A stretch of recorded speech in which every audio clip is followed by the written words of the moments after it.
Hi everyone, waiting to get paired for a training game. Thank you for your suggestions for the players playing thematic openings that I requested in yesterday's video.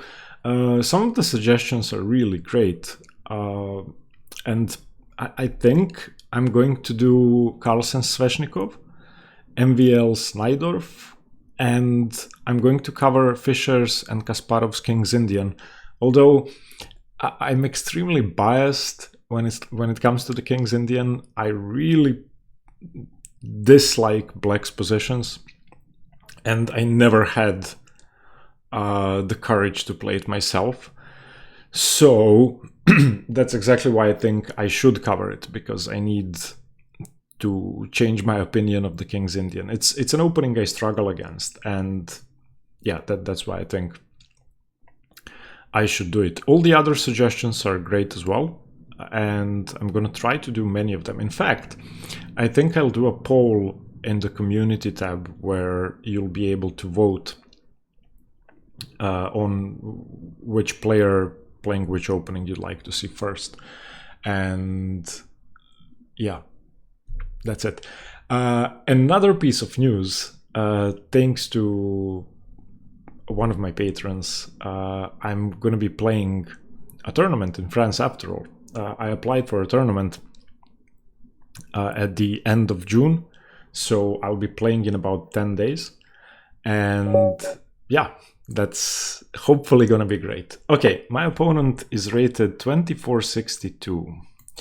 I'm playing the Caro-Kann and e4, c6, d4. By the way, I had a request from a blind viewer to announce all the moves, and I think I'll try to do that to accommodate people who cannot see, to make it easier for them to follow the video.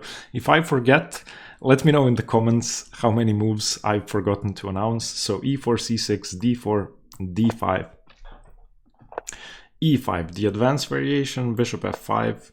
This is just the main line, and it's easier than c5 in my opinion. Okay, the Tal. Of course he plays the Tal. Now, do I go h6 or h5? So the Tal variation with h4. I prefer h6, but h5... Okay, I'm gonna go h6, and it's gonna be a mad position, because I think h6 is more challenging for white to play. It's not as straightforward as h5. They simply don't get the g5 square, and you provoke f3, which is another weakness. And now after e6, queen d6, all hell breaks loose. So he played h4, I played h6 to save my bishop, then g4, gaining a tempo, bishop e4, and f3, chasing the bishop away to h7. And now white's main move is e6, where fe6, even though it's equal according to the engine, it is extremely unpleasant for black, I believe unplayable.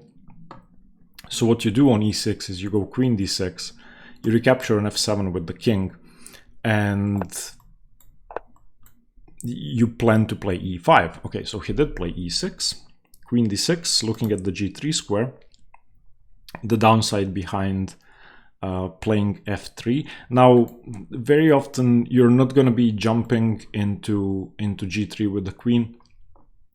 That's not the point. The point is that you'd like to support the e5 pawn break as quickly as possible. And once e5 is played, okay, so he did take on f7, king f7. That much is pretty forced. And I had one tournament game in this position. My opponent went bishop d3, and I ignored it and just played e5, which is the best move. My opponent was rated about 2150, and many people who aren't familiar with this position play bishop d3, even though it's a very good move, but they think that black has to take because it misplaces the rook on h7, but it really doesn't. After knight f6, for example, king g8, g6, the rook is very good on the 7th rank. So the main move here is f4, fighting against e5. And it may seem counterintuitive to just keep moving your pawns, but f4 is not an attacking move. It's a positional move that prevents black's main idea. If black plays e5, black is fine. Or black is fine even after f4, the engine gives this as equal, but black's game is easier if e5 is achieved. Okay, and there's a game from this position between Stevic and Zelčić, two Croatian grandmasters. Zelčić had black. Okay, f4 is a good move. So now knight f6, and he can choose to defend the pawn or go knight f3. Knight f3 is a better move, giving up the pawn, then playing bishop h3, where I go h5, and he plays knight e5 check, which I cannot take. So knight f3, knight g4, bishop h3, h5, knight e5, king e8 is theory.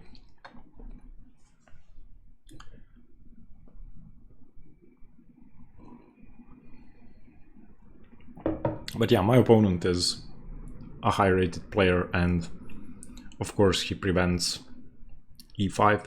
So now the game is going to be slightly different to what I'm comfortable with. I'm gonna have to go e6, and the structure isn't gonna be fluid on the king side for me. On the bright side though, it's gonna be slightly more closed around my king. So, very interesting. He plays bishop h3. This is slightly inaccurate.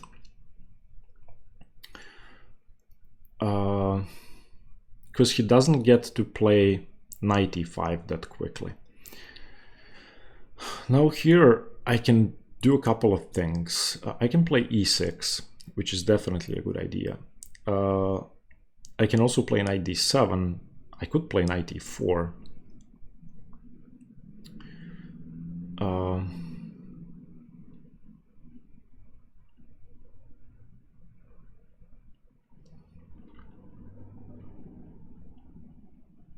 Okay, for now I'm going e6 because I don't want to allow an easy f5, and I'm gonna have to play e6 at some point anyway.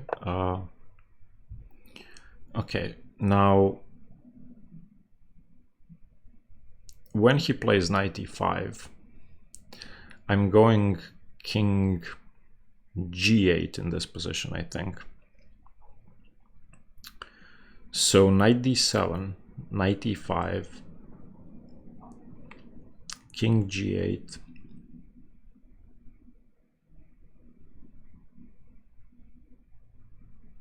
and I'm going to try to develop my bishop to e7 and f6.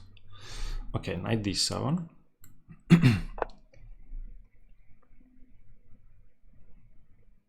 You can see that these positions are very messy. They aren't easy to navigate at all, especially when they play f4.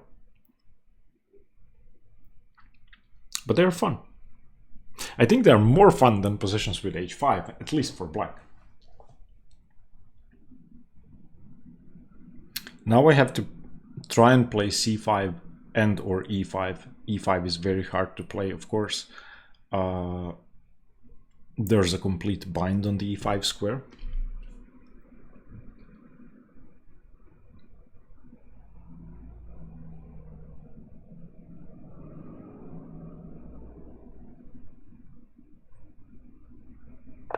Okay, king g8.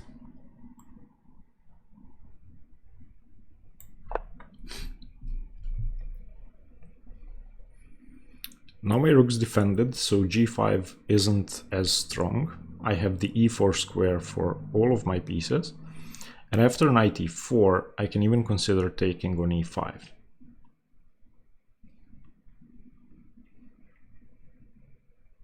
God, these are so messy. This position is mad. Okay, I'm sorry, I haven't been announcing moves. So he played knight f3, I played knight bd7.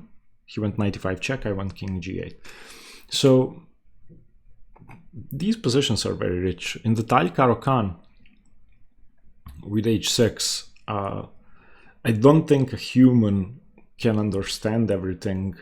There are so many nuances, and I think even grandmasters would struggle to navigate this position, especially in shorter time controls like this one.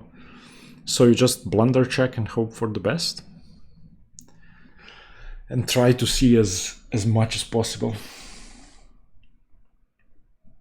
The reason I play d6 is because I want to play against f5, and if I allow an easy f5, then I think he's breaking through. And if he plays f5 now, I get to activate my pieces by opening up the e file, and also the knight is hanging if it's on e5, or sorry, the d4 pawn is hanging. So I think he should continue developing. I think knight c3 may be a good move. I'm not so sure about bishop e3. I prefer knight c3.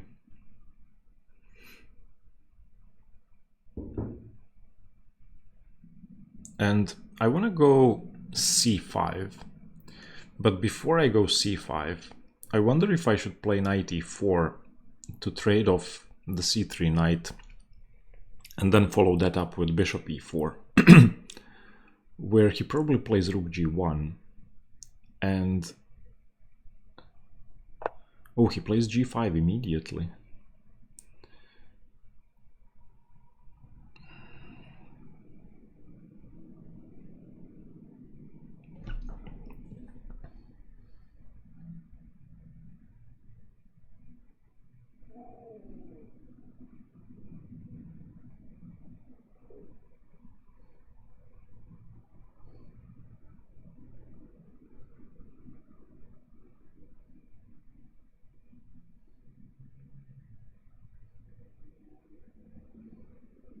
Oh, did I just blunder a piece? Maybe I have just blundered a piece, because my bishop's hanging with check. I was counting on ag5, knight e4, g6. Yeah, I just lost a piece.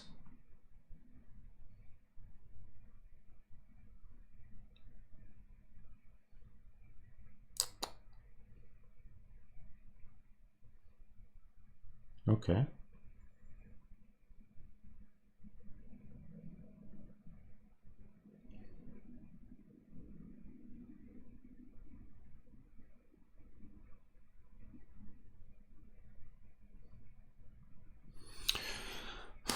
Okay, so I probably have to play bishop e4.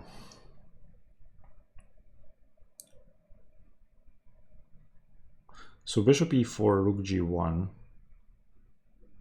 If bishop e4, gf6, then bishop h1, f7 check, king h7, queen d3, I can defend with bishop e4.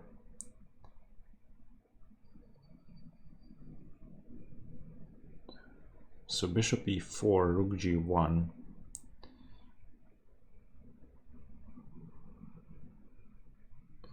Where do I move my knight?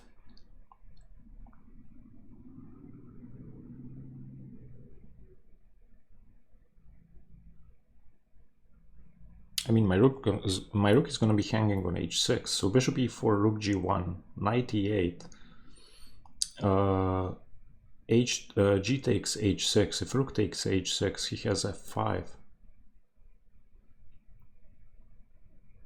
But then maybe queen e5. Okay, I'm going to go bishop e4.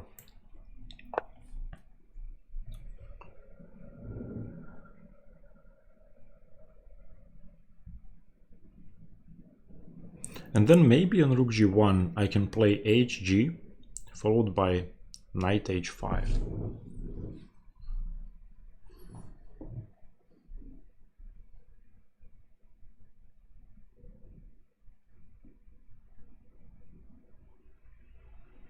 This is too complicated for me. But I hope it's too complicated for my opponent as well.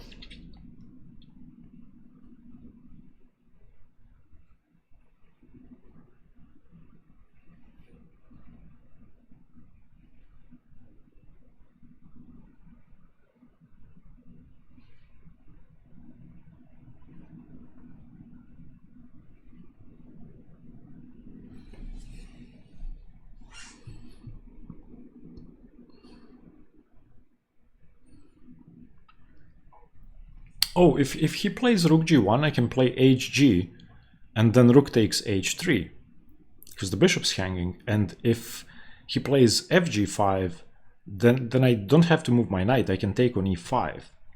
So knight e5, if gf6, I can move my knight away. And if d5, queen e5, gf6, I can win the queen with bishop f3 check. Okay, so this is a better move.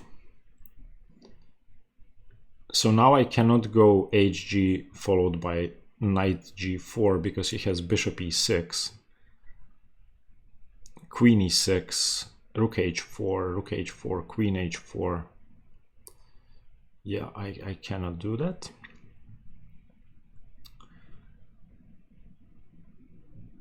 So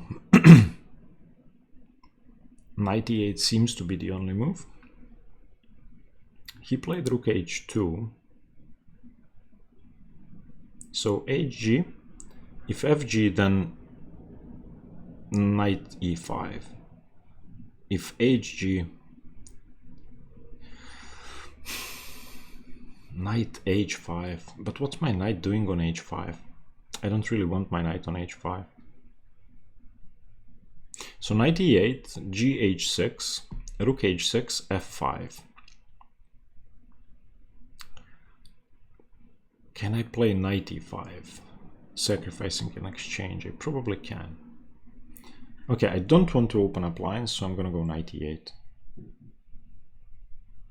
Can he go g6? Not really.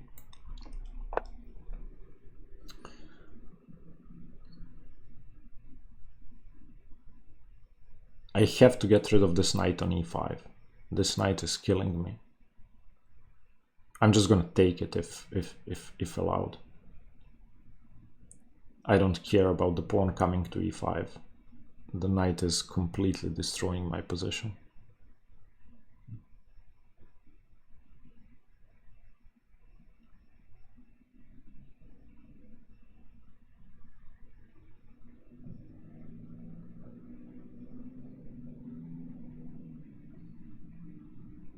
Yeah, he doesn't really have gh, rook h, f5, because I play knight e5 and I'm threatening to play knight f3 check.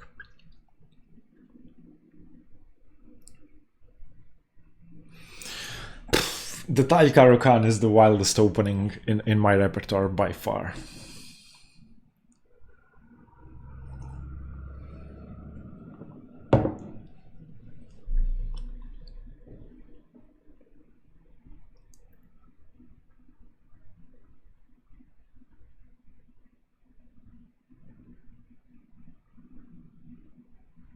Oh, and by the way, I would like to apologize to French people for talking bad about their coffee. I love France otherwise. Everything else is amazing. It's a great country, and I've been to France several times before, but never for a long stretch of time, and I got to see how, well, what it's like to just live here instead of coming as a tourist, and it's amazing. Okay, knight c3, not committing to anything. So do I go bishop f5 to just make sure that the f pawn cannot move? Because then on gh I'll have a bit more control. So bishop f5, ef5. That makes sense, closes some lines. I'm going bishop f5. I think I have to go bishop f5. I'm expecting him to recapture, because if he leaves my bishop on f5 with, for example, bishop g2 or bishop f1, then I think I have a free hand to play c5, because on knight b5, oh no, on bishop f1 I don't have c5 because knight b5 is defended.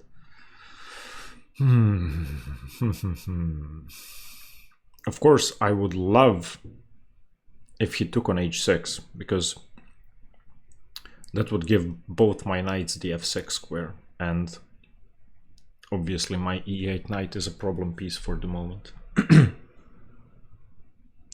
He does not have Queen H5 because I take on E5.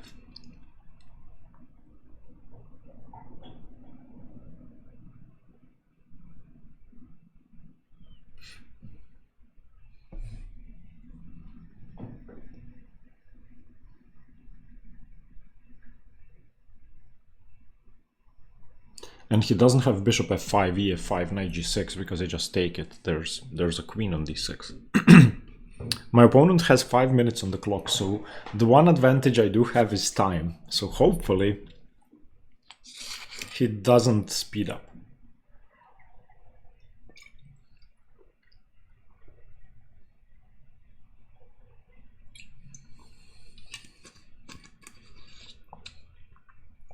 And looking at this position and many other Tal Caro-Kann positions with h6, I'm completely unable to evaluate this. If you asked me what the evaluation was, I would guess that white is better, but I could be wrong. I think it's entirely possible that black is better, but I don't know why. I don't know anything. I don't understand this at all, but I think it's interesting. And I don't think people understand this position either. Now, strategically, after he took on f5, I recaptured with the e-pawn. Now I have the maneuver knight c7, knight e6, targeting the weaknesses on f4 and d4. So my plan is knight c7 followed by rook e8, and then knight e6. But I'm gonna have to cover the g6 square first. His knight is great on e5, but if it doesn't have a clear target or a way to continue, then I don't think it's such a big deal. Also, yeah, I was threatening to play hg, and on hg he loses the rook. On fg I would have won the e5 pawn, but now he played queen e2 and everything seems defended. So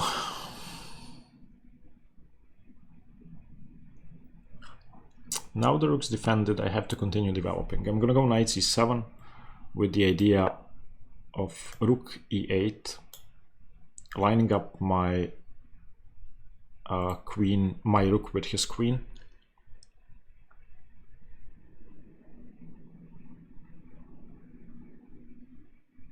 And also planning to play knight e6 and knight takes d4, which at least for the moment exploits his weak undefended d4 pawn.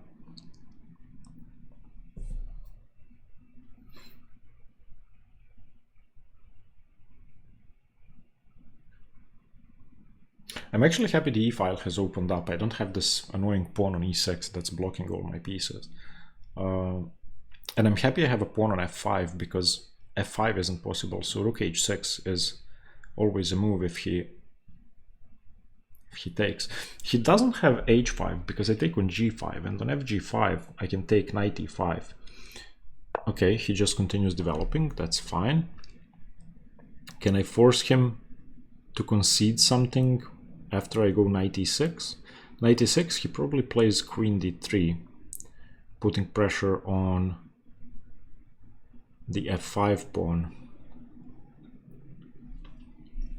So he played bishop d2, he wants to castle queenside. If I go c5, he doesn't have knight b5, but he has castles queenside. And I may not be in time to play c5 after he castles. So if I go rook e8, castles queenside, c5, bishop e3. Although I think he should have played bishop e3 instead of bishop d2 in the first place. So rook e8, castles queenside, c5. If dc5, then knight c5, and I get the e4 square.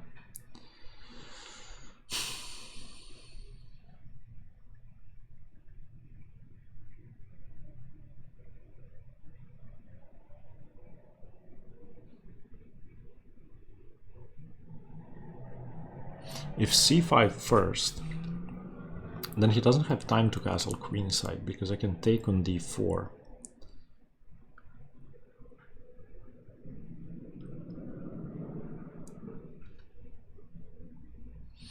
I would also love to get my knight to e4. So I'm looking at something like knight e8, knight d6, knight e4. But that seems pretty slow.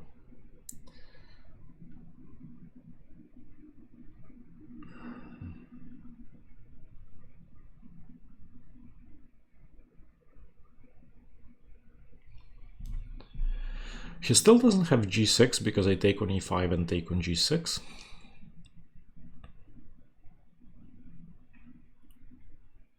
So rook e8 or c5. I'm gonna go rook e8 first. I feel like that's better, just including my rook into play. Okay, now c5. If he takes, then my knight gets to sit on e4. If he plays queen d3, then I can take on d4, and he doesn't have time for queen f5 because I take on e5, not blundering mate with queen f7 and g6. I take on e5 and then I take on c3. So c5, queen d3, cd4, queen f5, knight e5, g6, my knight covers f7, so I think I should be fine. Okay, I'm going c5. I have to break the position. I have to play c5. Knight d7 isn't an issue because I can take the queen.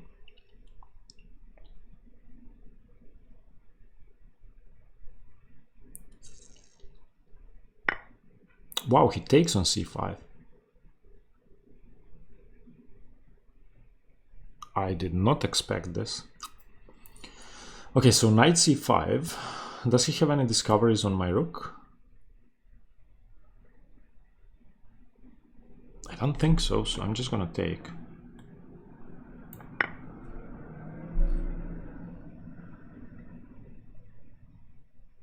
Now my knight is coming to e4. Now this is a completely different story. Now my pieces are actually good, except for the rook, of course.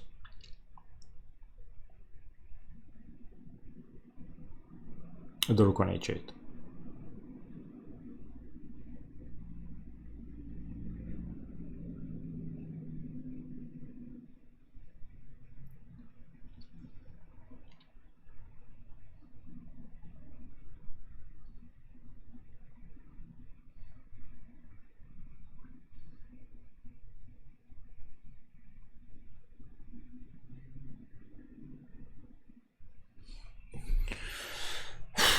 Too complicated. Okay, so I played c5, he played dc5, and I took back with the knight.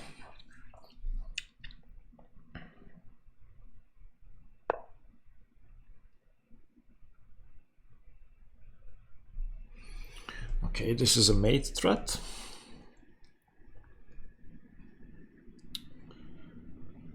How do I prevent queen f7? I can go rook e7, I can go queen e7, I can go...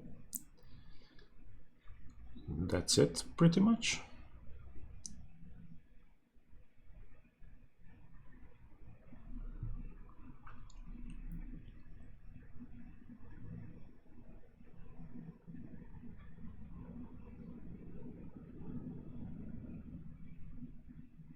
And when I go rook e7, he's gonna go knight g6, forking my rooks.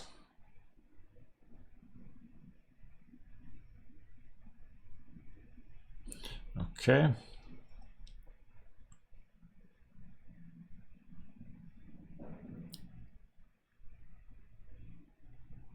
Unless I go queen e6, and then he plays knight g6, and then I go queen f7, pinning his knight to the queen.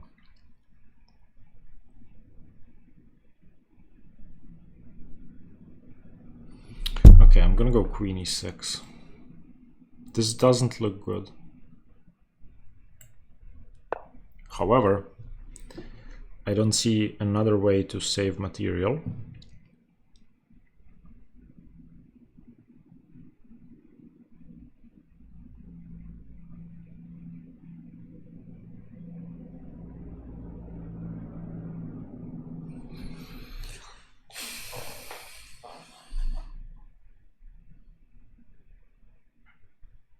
I really want to go bishop d6 and take that knight. I'm sick of that knight.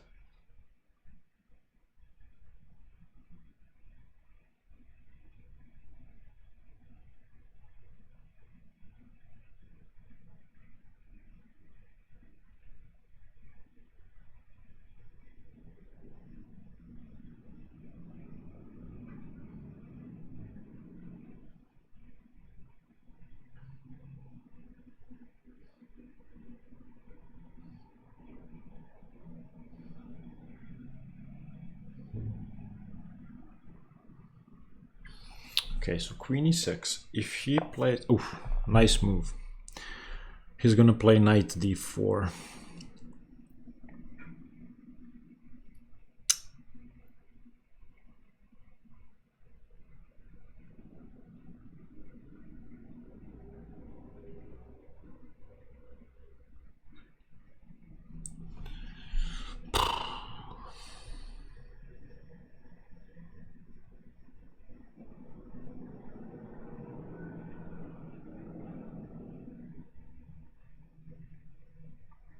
So do I have time to chase his queen away now with hg5? hg5, queen g5, bishop e7.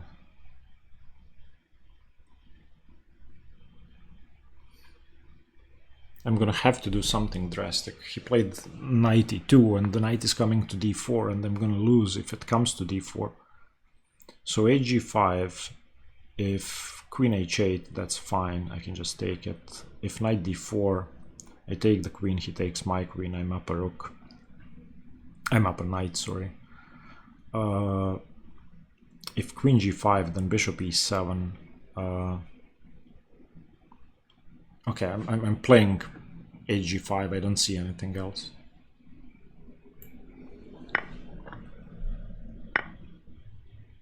Wait, what?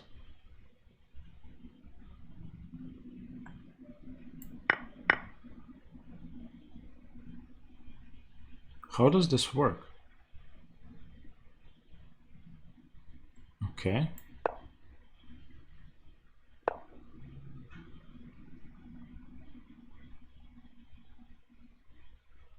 Oh, that's how it works. Okay, so I'm gonna have to give up my queen for the knight on e5. I did not see that. Why didn't I see that? Damn. Okay, I'll be down in exchange. I don't see another option. Queen e5 seems to be the only option.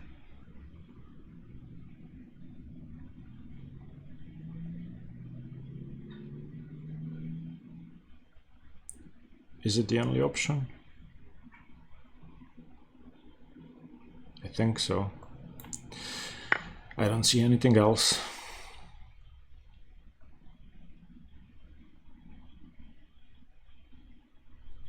He should go g6 and just mate me. Yeah. No! Okay, I'm resigning. Very nice game by my opponent. Let me just say good game. Good game. No! Okay. We are going to start analyzing this opening, and then we are going to switch to Chessbook to see what I went wrong in the opening. So f4, knight f6, bishop h3. Wait, c5 straight away? Let me just see. Okay, e6 is okay. I know that e6 is okay. What? Okay, c5. Knight f3. Ah, okay, this would have been way more pleasant. Okay. Okay, let's move on to Chessbook to study the variation, and then we are going to analyze the game until the end. Okay, I'm going to practice this on Chessbook. I've imported the Tal variation with h6, and the key point is the point at which I played e6. So now we are going to get to that. So d4, d5, e5, bishop f5, h6, bishop f5, bishop h7, queen d6, king takes, knight f6. Okay, and in this position I played e6, which is not too bad, but c5 is better. And now I go knight c6. This is the best setup. Against knight c3, I've studied this and I can exchange everything and continue with rook e8, which is very strong. And yeah. And on c3 instead of knight c3, I also had something. So I'm using Chessbook for every single mistake I make in the variations I play. And I import my repertoire here either by hand or by downloading or by uploading a PGN. And then I practice these moves. As you can see, you can correct your mistakes, your opening mistakes played in your own games online. If you connect your Chess or chess.com accounts, you'll have model games to practice with. And the best thing about Chessbook is that it's going to give you explanations for the moves. It's going to recommend the moves that people actually play and the openings that people actually play, and it's just a great way to study your repertoire. Okay, let's go back to the analysis. If you would like to check out Chessbook, there's a link in the description below. Okay, let's continue analyzing the game. So I played e6. I should have gone c5, as we've seen. Knight f3. Let's do it with the engine. I played knight bd7. And I should have gone knight e4 straight away. Yeah, that may have been a good idea, just to prevent knight c3. Wait, I don't take? Wow. Okay. So not taking, but continuing the development. Okay, that makes way more sense. I played knight bd7, knight e5, king g... Wow! No! I was just lost after king g8. Should have gone king e8. And then on g5, g6 is not hanging with check. Okay. King g8, g5, bishop e4 only move, rook h2, knight e8. Wow. Bishop f5 takes. Yeah, bishop f5 is definitely something that made my game easier. Queen e2. Knight c7 is bad. How is knight c7 bad? Okay, so I should have gone queen e6. Why would he take on h6?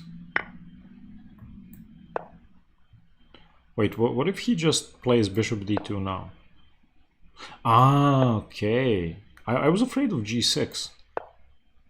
I can take. Yeah, I can take and take or play. Yeah, true. Okay. Knight c7. Rook e8. Okay, I should have gone h5. I should always go h5. I didn't want to go h5. Okay. Castle's queen side. c5 blunder. Okay. I just played very poorly.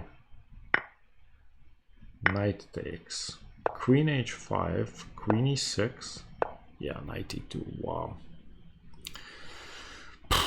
I should have gone knight b5 and just given up a piece, I guess. But okay, a4 is covered. Yeah, I should have gone knight b5. Okay, I went hg5 and yeah, I completely missed the mating threat. Yeah. Yeah.